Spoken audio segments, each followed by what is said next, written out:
Hello, Eric. How you doing today? Fine. A little tired. I had a real busy weekend. That's right. You coached football both Friday and Saturday this weekend. How'd those games go? The games went all right, but really consumed a lot of my time, which just left me with Sunday for grading papers and lesson planning. I know you're a big Seahawks fan. Did you get a chance to watch them play this weekend? Oh yeah, I got to watch them play all right. I also got to take a little nap, do a little lesson planning, not at the same time, of course. That's good, but make sure you carve out some time for yourself from time to time. Oh yeah, always try to do that. All right, so let's start. Why don't you tell me about the progress you've made since our last meeting? Well, you remember our last meeting we talked about my American Studies class? Now sometimes what works in one class on one day just doesn't seem to work in another class later that day. I do remember you talking about that, and I believe you're working on coming up with some strategies to shake things up a little bit. Yeah, exactly. I'm interested in hearing some more about that. Exactly, I'm excited to tell you about them. I reflected on these classes and I figured out that I think it was really engagement that was the biggest concern, and how on some days they'd be excited and other days they wouldn't be.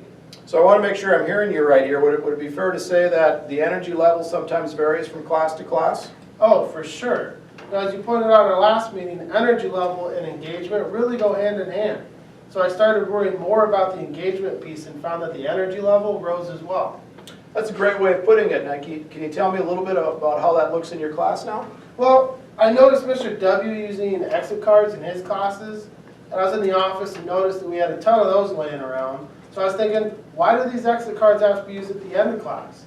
So I'll hand them out at the start of class, and then as kids have questions, they just fill out what they want to know on the note card, and then at certain points in the lesson, I'll just ask students to share what they wrote down. Cool, that's a cool idea. Did you get a chance to talk to Mr. W about how he uses those exit cards? I didn't talk to him because I didn't want him to think that I really didn't know what I was doing. Hey, don't worry about that. I think he's a very open person. He'd be very willing to share that with you. But it sounds like you've developed an approach to use those in your class the way you'd like to use them. Yeah, and it's worked really well so far. Good. You sort of addressed this already, but what else do you feel good about? Oh, I'm really starting to feel comfortable with my classroom management.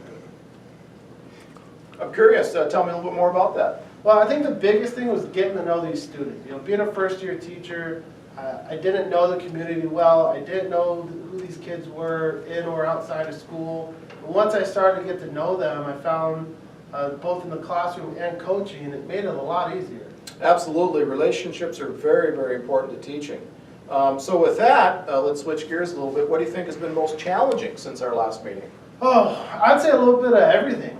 Trying to stay ahead of the students, trying to stay ahead of the lesson planning, the grading, the classroom management, just all of it coming together is rough. As I listen to you, I'm hearing a problem that all teachers face, and that really seems to center around time and prioritizing the curriculum and deciding how much time to teach on this lesson and that assessment. So I think maybe that could be the focus for our next goal. Oh yeah, I think that'd be an awesome idea. Excellent. Perfect.